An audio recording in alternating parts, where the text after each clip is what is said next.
তোমরা যারা 2026 এবং 27 সালে এসএসসি দাখিল পরীক্ষা দিবা, তোমাদের জন্য আজকের এই ভিডিওটি খুবই গুরুত্বপূর্ণ। তোমরা জানো যে তোমাদের যে সিলেবাস নতুন করে প্রণয়ন করা হয়েছে তাতে সংক্ষিপ্ত প্রশ্ন কিন্তু থাকবে, এবং সেই সংক্ষিপ্ত প্রশ্ন ক্ষেত্রে তোমরা দেখবে এরকম কিছু অঙ্ক আসতে পারে। আর তাছাড়াও খ এবং গতেও তোমাদের এরকম প্রশ্ন থাকবে। তো এই প্রশ্নগুলো কিভাবে তোমরা সমাধান করবা, আজকে আমি সেই সমাধান করানো শেখাবো তোমাদেরকে। তোমরা ফার্স্ট টাইম দেখতে পাচ্ছ আমরা একটা অঙ্ক নিয়েছি, যে অঙ্কটি ময়মনসিংহ বোর্ড 2024 সালে আসছিল, চট্টগ্রামে আসছিল 2019 সালে, এবং যশোর বোর্ড 2019 সালে আসছিল, এবং তোমাদের বোর্ডও কিন্তু এরকম অঙ্ক আসতে পারে। তো আমরা এখন কথা না বলে সরাসরি সমাধানে চলে যাব। তো এখানে দেওয়া আছে আর সমান কোসেক থিটা হলে 4 ভাগ R square minus 2 plus 2 root 3 1 ভাগ R plus root 3 equal to 0 সমাধান করো যখন থিটা হচ্ছে সূক্ষ্মকোণ, অর্থাৎ 90 ডিগ্রি থেকে কি হতে হবে, থিটার মান কম হতে হবে। ওকে, তো এখন আমরা সমাধানে যাব। তো এখানে দেখো দেওয়া আছে, আমরা লিখতে পারি যে কোসেক থিটা। তো এটা আমরা এভাবে লিখতে পারি, অতএব তাহলে 1 ভাগ আর আমরা এভাবে লিখতে পারি, তাহলে 1 ভাগ আর সমান সমান আমরা লিখতে পারি 1 ভাগ কোসেক। তাহলে এখানে আমরা কোসেক থিটা দেব। তাহলে 1 ভাগ কোসেক থিটা সমান সমান আমরা জানি সাইন থিটা। তো এখানে আমরা সাইন থিটা দিয়ে দিলাম, অতএব 1 ভাগ আর এর মান হচ্ছে সাইন থিটা। এখন আমরা প্রদত্ত সমীকরণটা নিয়ে নিলাম। তো এখানে প্রদত্ত সমীকরণ আছে 4 ভাগ R square minus 2 plus 2 root 3 into 1 ভাগ R plus root 3 equal to কত, 0। তো এখানে আমরা যদি 4 কমন নেই, তাহলে এখানে আমরা এভাবে লিখতে পারি 1 ভাগ আর, এরপর আমরা এখানে অল স্কয়ার দিতে পারি, এরপর মাইনাস, তো এখানে থাকলো 2 প্লাস 2 রুট 3, এবার ব্র্যাকেট দিয়ে দেবো। 1 ভাগ আর এর মান হচ্ছে কত, আমরা এখানে মানটা বসাতে পারি সাইন থিটা। ওকে, এরপর প্লাস রুট 3 ইকুয়াল টু কত, 0। এরপর দেখো, তো এটা আমরা এখানে লিখবো, যেহেতু এখানে 1 ভাগ আর এর মান আছে কত, সাইন থিটা, তো আমরা এখানে সাইন থিটাটা বসাবো। এখানে লিখতে পারি 4, তাহলে এখানে লিখতে পারি সাইন, যেহেতু অল স্কয়ার আছে আমরা অল স্কয়ার দেবো, এখানে থিটা দিয়ে দেবো। ওকে, এরপর এখানে মাইনাস, এই সাইন দ্বারা 2 গুণন করবো, তার মাইনাসে যেহেতু সামনে মাইনাস রয়েছে, সাইন দ্বারা যদি আমরা 2 কে গুণন করি তাহলে এখানে হবে 2 সাইন থিটা। ওকে, এবার প্লাস মাইনাসে কি হবে, মাইনাস, আবার সাইন দ্বারা 2 রুট 3 কে আমরা গুণন করবো, তাহলে এখানে হবে 2 রুট 3 সাইন থিটা।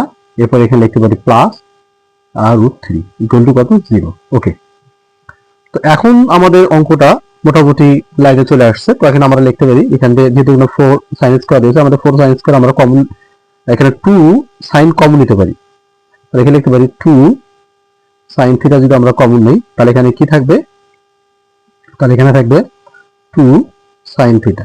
ওকে, তো 2 সাইন থিটা 2 সাইন থিটা যদি ভাগ হয়ে যায় কি থাকে, -1 থেকে যায়।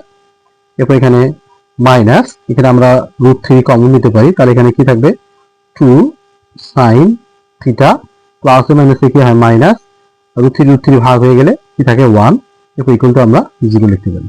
ওকে, খুব সহজ অঙ্ক। তো যেহেতু এখানে 2 সাইন -1 রয়েছে, এখানে 2 সাইন -1 রয়েছে, তো আমরা যেকোনো একটা নিব কমন, তাহলে এখানে লিখতে পারি 2 সাইন থিটা -1, আর আনকমন হচ্ছে এখানে 2 সাইন থিটা মাইনাস রুট 3, তো উভয়ের মান কি আছে, 0। ওকে, তাহলে অতএব আমরা লিখতে পারি হয়, এখানে লিখবো আমরা 2 সাইন থিটা -1 সমান সমান 0, আবার লিখতে পারি বা 2 sine theta minus root 3 equal to 0। তো এখন লিখবো, তাহলে 2 সাইন থিটা সমান সমান 1, আবার লিখবো বা 2 সাইন থিটা সমান সমান রুট 3। এরপর আমরা লিখতে পারি বা সাইন থিটা সমান সমান আমরা হাফ লিখতে পারি, কারণ এই 2টা কি হলো 1 এর ভাগ হয়ে গেল। আবার আমরা এখানে লিখতে পারি সাইন থিটা সমান সমান আমরা রুট 3 দিয়েছি, 2টা দিয়ে দিবেন, তাহলে রুট 3 ভাগ 2।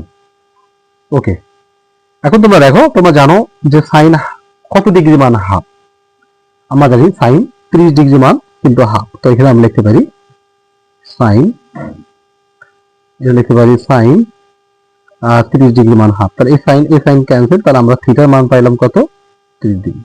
এরপর আমরা লিখতে পারি এখানে বা সাইন কত ডিগ্রি মান রুট 3 ভাগ 2, আমরা জানি সাইন 60 ডিগ্রি মান √3/2। তো এখানে লিখতে পারি sin থিটা সমান সমান sin 60 ডিগ্রি মান √3/2। তাহলে এবার sin sin যদি ক্যান্সেল করি তাহলে থিটা থাকে, তো থিটা ইকুয়াল টু আমরা 60 ডিগ্রি লিখতে পারি।